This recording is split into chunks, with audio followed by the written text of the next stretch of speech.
मेहनत का सार लघु कथा। वैसे तो विद्यार्थियों यह एक लोक कथा ही है, परंतु इस लघु कथा को राजस्थानी के प्रसिद्ध साहित्यकार विजयजान देथा जी ने कलमबद्ध किया हुआ है। तो ये क्या कथा है, क्या इसका संदर्भ है, इन सब बातों को आज इस वीडियो में देखेंगे। स्टडी पीपीएन यूट्यूब चैनल पर आप सभी का हार्दिक स्वागत है। यदि आपने इस चैनल को अभी तक सब्सक्राइब नहीं किया है तो आपकी स्क्रीन पर जो सब्सक्राइब का बटन है रेड कलर में, उसको प्रेस कीजिए और उसके साथ जो बेल आइकन है उसको भी प्रेस कीजिए, ताकि जो नया वीडियो है उसका नोटिफिकेशन आपको तुरंत ही मिल जाए। अब हम इस लघु कथा को पढ़ने जा रहे हैं, या कहूँ कि मैं आपको ये लघु कथा सुनाने जा रहा हूँ। तो आइए शुरू करते हैं। एक बार भोले शंकर ने दुनिया पर बड़ा भारी कोप किया। भगवान शंकर ने इस दुनिया पर बड़ा भारी कोप किया और पार्वती को साक्षी बनाकर संकल्प किया कि जब तक यह दुष्ट दुनिया सुधरेगी नहीं तब तक शंख नहीं बजाएंगे। शंकर भगवान शंख बजाए तो बरसात हो। उन्होंने माँ पार्वती को साक्षी बनाकर यह संकल्प लिया कि जब तक ये दुष्ट दुनिया सुधर नहीं जाएगी तब तक वो शंख नहीं बजाएंगे, और जब तक वो शंख नहीं बजाएंगे तब तक बारिश नहीं होगी।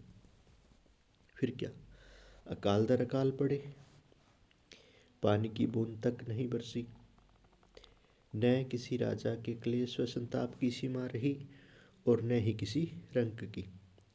दुनिया में त्राहिमाम मच गया। लोगों ने मुंह में तिनका दबाकर खूब ही प्रायश्चित किया, पर महादेव अपने प्रण से तनिक भी नहीं डिगे। उन्होंने जो प्रण ले लिया कि शंख नहीं बजाएंगे तो शंख नहीं बजाया। दुनिया में हाहाकार मच गया, पानी की बूंद नहीं बरसी, अकाल पड़े सालों साल। फिर क्या हुआ, संयोग की बात ऐसी बनी कि एक दफ़ा शंकर पार्वती गगन में उड़ते जा रहे थे। उन्होंने एक अजीब ही दृश्य देखा। क्या देखा कि एक किसान बरही दोपहरी जलती धूप में खेत की जुताई कर रहा है। पसीने में सराबोर है मगर अपनी धुन में मगन। और जो ज़मीन है वो पत्थर की तरह सख्त हो गई है, क्योंकि इतने सालों से पानी बरसा ही नहीं है। फिर भी वह जी तोड़ मेहनत कर रहा है, जैसे कि कल परसों ही बारिश हुई हो। उसकी आँखों और पसीने की बूंदों से ऐसी ही आशा चू रही थी, मतलब आशा ऐसी ही उनसे टपक रही थी। भोले शंकर को बड़ा आश्चर्य हुआ कि पानी बरसे तो बरस बीत गए, तब यह मूर्ख क्या पागलपन कर रहा है। भोले शंकर को बहुत ही आश्चर्य हुआ कि सालों से बारिश हुई नहीं है, फिर भी यह मूर्ख जो है ये पागलपन कर रहा है। तो क्या बना आगे, शंकर पार्वती विमान से उतरे। उससे पूछा, अरे बावले, क्यों बेकार कष्ट उठा रहा है? सूखी धरती में केवल पसीने बहाने से ही खेती नहीं होगी। बरसात का तो अब सपना भी दूभर है। किसान ने एक बार आंख उठाकर उनकी ओर देखा और फिर हल चलाते चलाते ही जवाब दिया, हाँ बिल्कुल ठीक कह रहे हैं आप, मगर हल चलाने का हुनर भूल न जाऊं, इसलिए मैं हर साल इसी तरह पूरी लगन के साथ जुताई करता हूँ। जुताई करना भूल गया तो केवल वर्षा से ही कर्ज सरेगी। मेरी मेहनत का आनंद भी तो है। फकत लोग की खातिर मैं खेती नहीं करता। जब भगवान शंकर ने उससे कहा कि पसीने से ही खेती पका लेगा क्या, तब किसान ने उन्हें कहा कि आप बिल्कुल ठीक कह रहे हैं, परंतु जो ये हल है, अगर मैं इसे चलाने का हुनर ही भूल गया कि हल को मैंने चलाना कैसे है, जुताई करनी कैसे है, अगर मैं यही भूल जाऊंगा तो केवल बारिश से ही खेती सर जाएगा काम। मेहनत करना उसका भी तो एक आनंद है। केवल लोभ के लिए ही मैं खेती नहीं करता। किसान के ये बोल कलेजे को पार करते हुए भगवान शंकर के मन में ठेठ गहरे बिंद गए।